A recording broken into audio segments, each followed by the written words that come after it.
SER Podcast.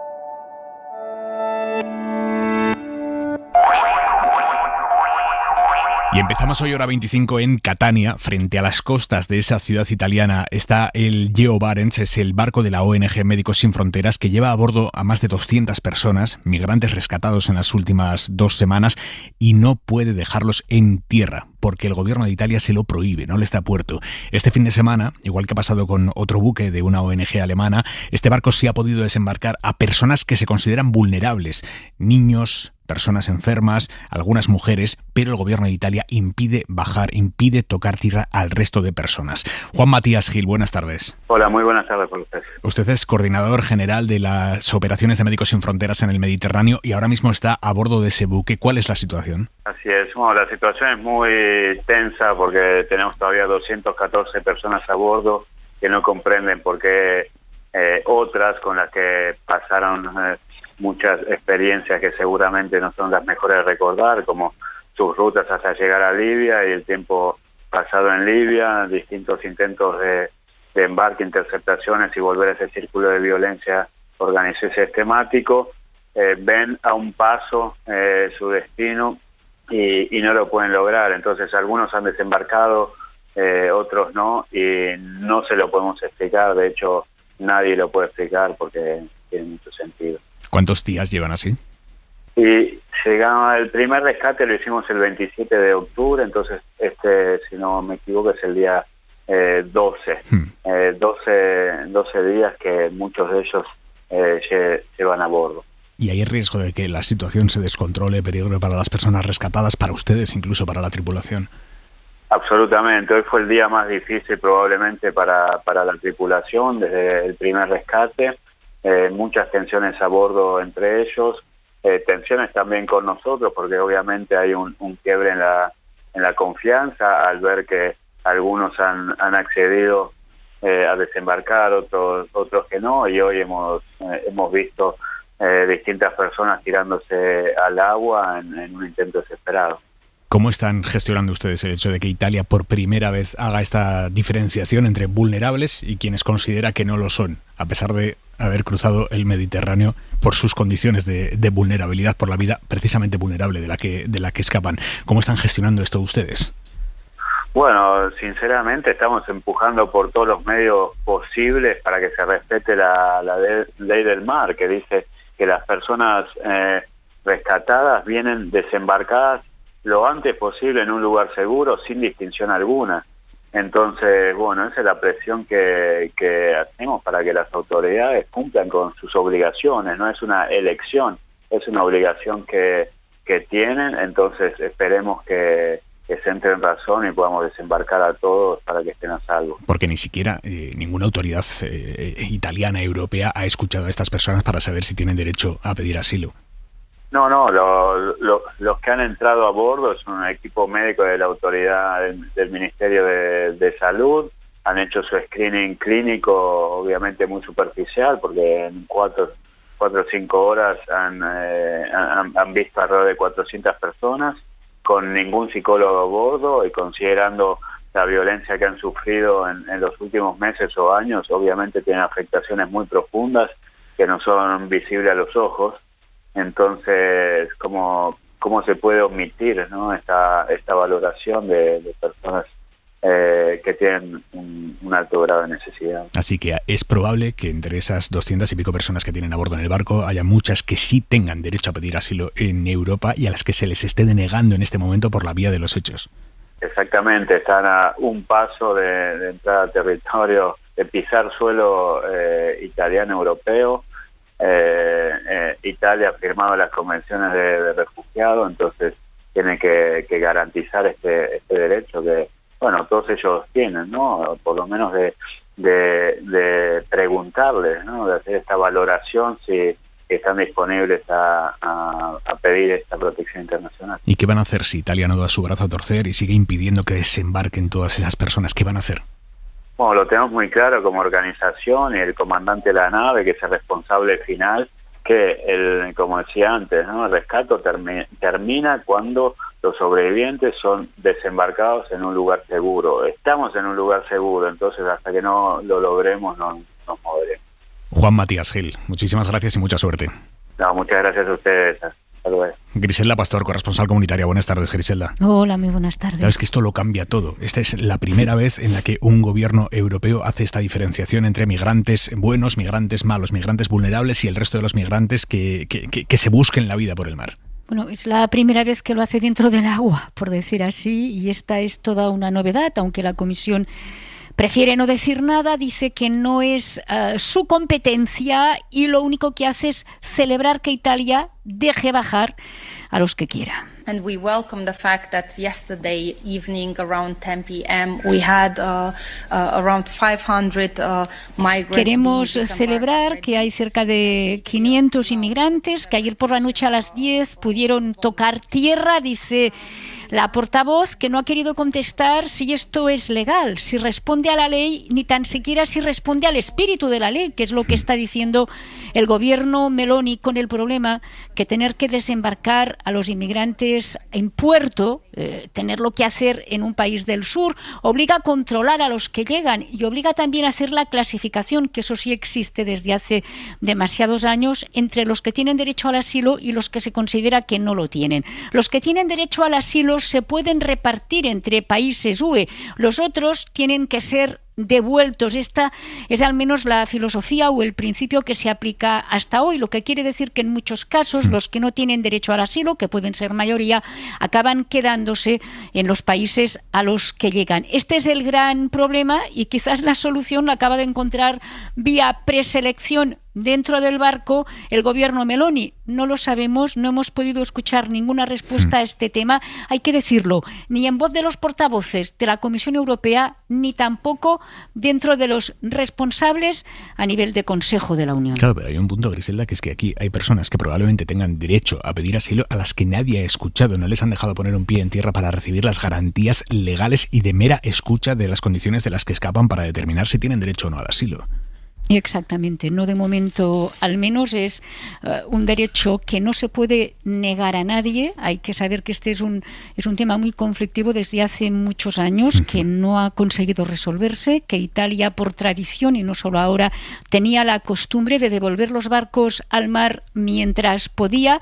Acordaros que lo había hecho alguna vez en la historia con gobiernos de derecha y no de ultraderecha, que esto ya no lo hacía, que tenía que desembarcar, que eso crea el problema de si hay que abrir centros cerrados, de si hay que crear campamentos nuevos, en fin, que es un gran debate que sigue abierto a nivel europeo, para el que no ha habido consenso entre los gobiernos, por lo que resulta francamente muy preocupante la solución de esa preselección completamente aleatoria dentro de los barcos, conscientes que la Comisión mantiene que sobre el terreno están las ONGs y que de momento no ha escuchado quejas. Eso es lo que dicen desde Bruselas, donde suponemos que esta no va a ser la última palabra, a la espera de ver si el tema se resuelve, conscientes de que la Comisión dice también que está llamando a que se dé una salida a este problema, no solo a Italia, sino al resto de Estados miembros. Griselda, gracias. Hasta ahora. Así empieza, Hora 25. En la cadena SER, Hora 25. Aimar Bretos.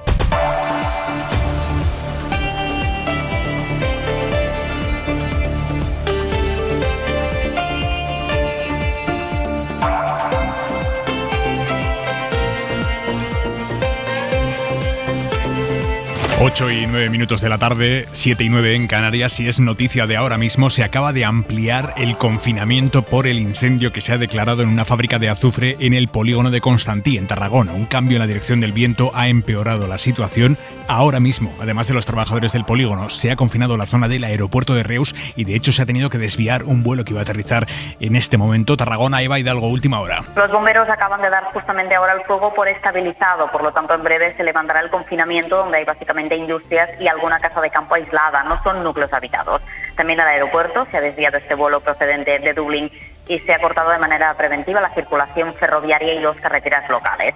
El fuego en las instalaciones de AFEPASA ha empezado cerca de las 3 de la tarde y las sirenas se han activado por el peligro de inhalar dióxido de azufre que combustionaba. 2 policías municipales han resultado heridos leves, uno ha estado trasladado al hospital y el otro ha sido dado de alta in situ.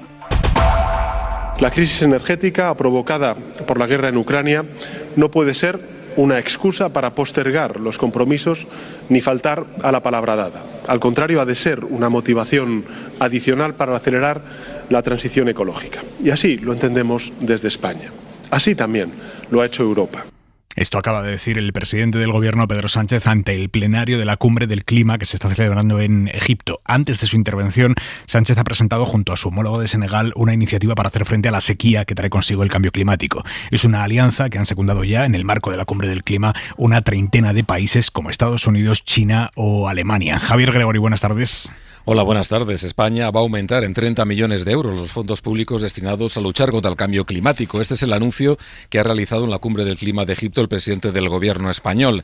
20 millones irán a parar al Fondo Internacional para compensar a los países más pobres sobre los graves efectos del recalentamiento de la Tierra que ellos no han provocado. Un fondo que ya tendría que haberse puesto en marcha con 100.000 millones de dólares anuales, pero que tardará hasta el año que viene por lo menos. Además, como decías, Pedro Sánchez ha anunciado que destinará otros 5 millones más a la puesta en marcha durante el primer año de esta alianza internacional contra las sequías, que España lidera junto a Senegal, porque para Pedro Sánchez luchar contra el cambio climático es ya salvar vidas. A la ignorancia y a la indiferencia debemos responder con una agenda ambiciosa, porque literalmente nos va la vida en ello. Tenemos la exigencia moral de actuar con determinación y con paso firme. España estará a la altura para avanzar en ese camino compartido junto con el resto de la humanidad. La Cumbre del Clima de Egipto ha vivido hoy su día clave con 120 presidentes, pero sin los de las grandes potencias, los que más contaminan, los que más gases de efecto invernadero emiten, como China, Estados Unidos, la India y Rusia. Y precisamente contra el cambio climático protestaban los dos activistas que el sábado entraron en el Museo del Prado y se pegaron a los marcos de los cuadros de las Majas de Goya.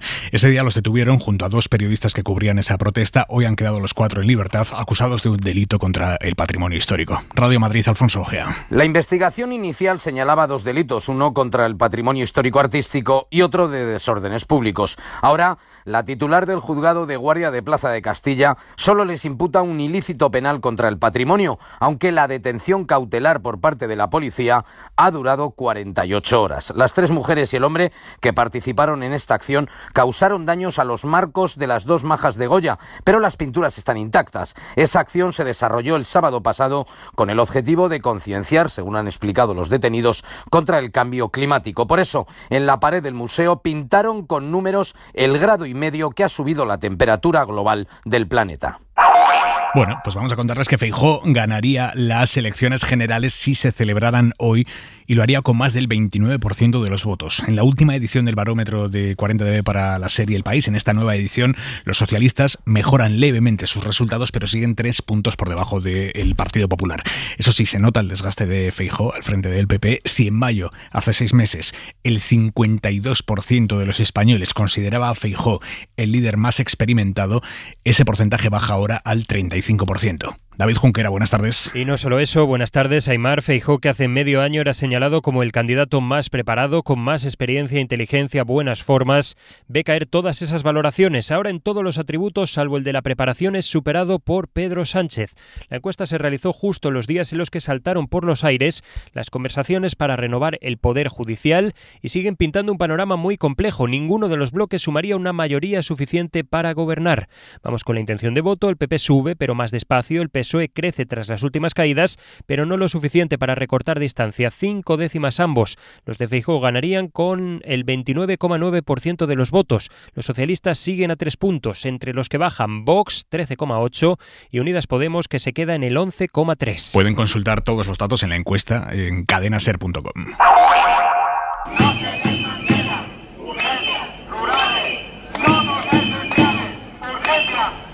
Son los médicos que hoy se han manifestado a las puertas de la Consejería de Sanidad de la Comunidad de Madrid. Hoy es el primer día de huelga en la atención primaria, huelga en protesta por el caos en los centros de urgencias extrahospitalarias, reabiertos pese a la falta de personal.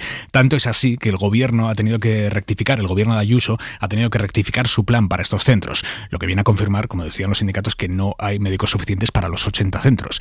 Como no hay médicos para todos, el gobierno de Ayuso plantea que una treintena de esos centros abran solo con enfermeras enfermeras y médicos por videoconferencia. Radio Madrid, Javier Carrera. Y todo apunta a que el caos va a continuar. No convence la idea de Ayuso ni entre médicos ni entre enfermeras. La comunidad ha pasado de guardar silencio a deslizar que había un boicot, luego a culpar a los partidos de izquierda y ahora viene a reconocer que los sanitarios tenían razón, que no había médicos suficientes. Cree el consejero Enrique Ruiz Escudero que atender urgencias por videollamada es una buena idea. Además, absolutamente validada y que tiene un protocolo. Son 34 los centros que abrirán de forma transitoria, sin médicos, al menos físicamente, y las dudas entre los colectivos crecen. No lo ven claro los médicos. José Antonio Molero representa a los de atención primaria. Que no se pueden generalizar ni extrapolar a la Comunidad de Madrid. Y tampoco los enfermeros. Juan Antonio Herbás es su portavoz. Todavía más ansiedad al primero, a no saber si van a ser ellas las agraciadas. De momento, Aymar, la huelga indefinida de los médicos se mantiene. La consejería ni siquiera les ha comunicado los detalles de este nuevo modelo. Y para desviar el foco mediático de esta huelga, hoy Ayuso ha tirado de hipérbole a la hora de cargar contra el gobierno de Pedro Sánchez. Ha dicho Ayuso en Telecinco que Sánchez quiere meter en la cárcel a la oposición, como en Nicaragua. Dice. Es insensato lo que pretende hacer este gobierno y es, con los recursos de todos los españoles, perpetuarse en todas las instituciones, eso sí, blindarse él, blindar a los suyos y tener a la oposición en la cárcel como en Nicaragua. Eso es lo que están pretendiendo. La ministra de Hacienda, María Jesús Montero, le acaba de pedir a Feijóo que desautorice a Ayuso. Exigimos que el señor Feijóo desautorice las declaraciones de la señora Ayuso y a su vez a la presidenta de la Comunidad de Madrid que rectifique. No se pueden atravesar determinadas líneas rojas y por tanto desviar la atención de su nefasta gestión de la sanidad madrileña, intentando dinamitar la convivencia, intentando por tanto torpedear la democracia. El domingo a medianoche, si no cambia nada de aquí entonces, el domingo a medianoche volverán a la huelga los transportistas autónomos, los mismos que convocaron los paros de marzo y que provocaron problemas de suministros en supermercados. Es una huelga que no respaldan las patronales mayoritarias de ese sector. De hecho, la plataforma en defensa del transporte, que son los convocantes, acusan al gobierno de no actuar pese a que se está incumpliendo la ley que impide trabajar a pérdidas, una ley que se aprobó en agosto. Carlos Sevilla. Sí, el presidente de la plataforma, Manuel Hernández, exige al Ejecutivo que aplique sanciones ejemplares a quienes incumplen la ley y que elimine las exenciones que pueda haber para no denunciarles. La ministra de Transportes, Raquel Sánchez, pide tiempo y que se denuncien los incumplimientos. La Administración está desautorizando a ciertas administraciones para que controle el cumplimiento de la ley y por lo tanto la voluntad política está siendo nula. Tendremos que reforzar evidentemente mecanismos que mejoren la inspección, pero desde luego yo creo que no tendría sentido que ahora se produjera un nuevo paro. Las plataformas mayoritarias del sector rechazan la huelga y defienden el diálogo con el gobierno. La Confederación del Transporte de Mercancías considera que el paro empeorará aún más la situación del sector y acusa a la plataforma de usar argumentos populistas y engañosos. Un ciberataque ha dejado al descubierto datos personales de clientes de Orange, como el DNI o la dirección de correo y también bancarios. No revela la compañía cuántos son los afectados, pero el Instituto de Ciberseguridad ha pedido a los usuarios de Orange que no contesten mails raros ni llamadas que no identifiquen. Nieves Goicoechea. La brecha ha dejado al descubierto datos personales de un número inconcreto de clientes de Orange, como los nombres y apellidos, teléfonos, DNI, nacionalidad y el número de la cuenta corriente. El incidente de seguridad se ha producido en los sistemas de un proveedor de Orange, no en los servidores de la operadora, según fuentes de esta compañía. Orange ha enviado un comunicado a los clientes alertándoles de la fuga de datos y ha puesto a su disposición un número de teléfono, el 990 15 64. Además, les recomienda que se pongan en contacto con el banco si detectan alguna actividad sospechosa. El Instituto de Ciberseguridad aconseja también que no se atiendan llamadas ni se abran correos electrónicos si no se conoce el remitente.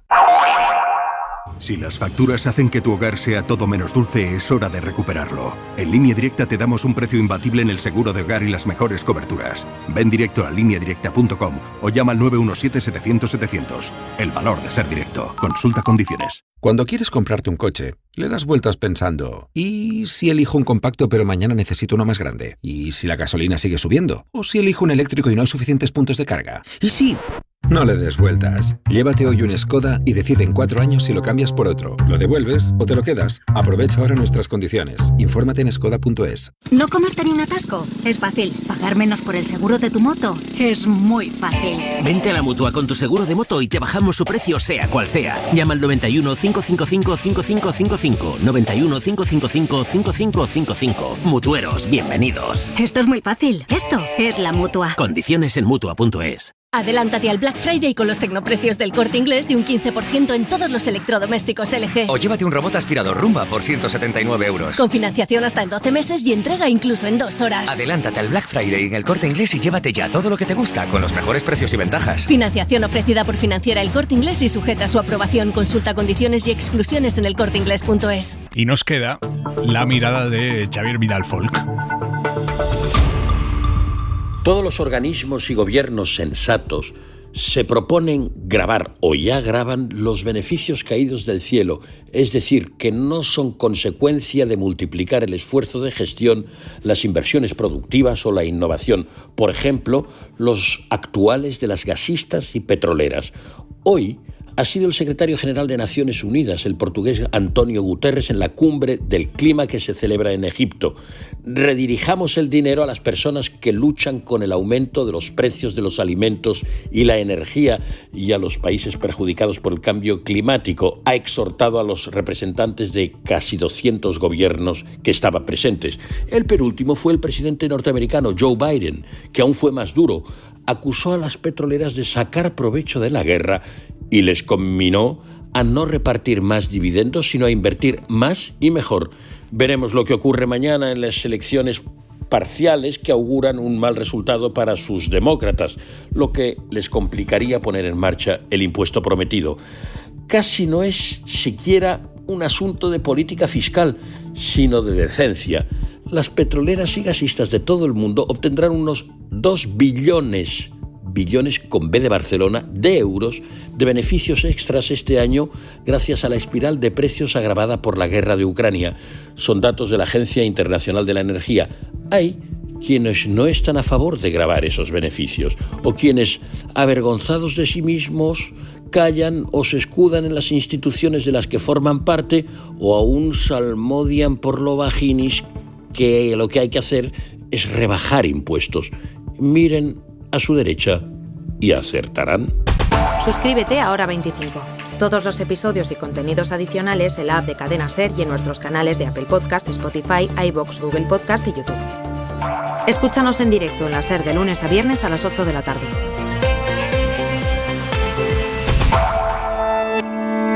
Cadena SER. La radio.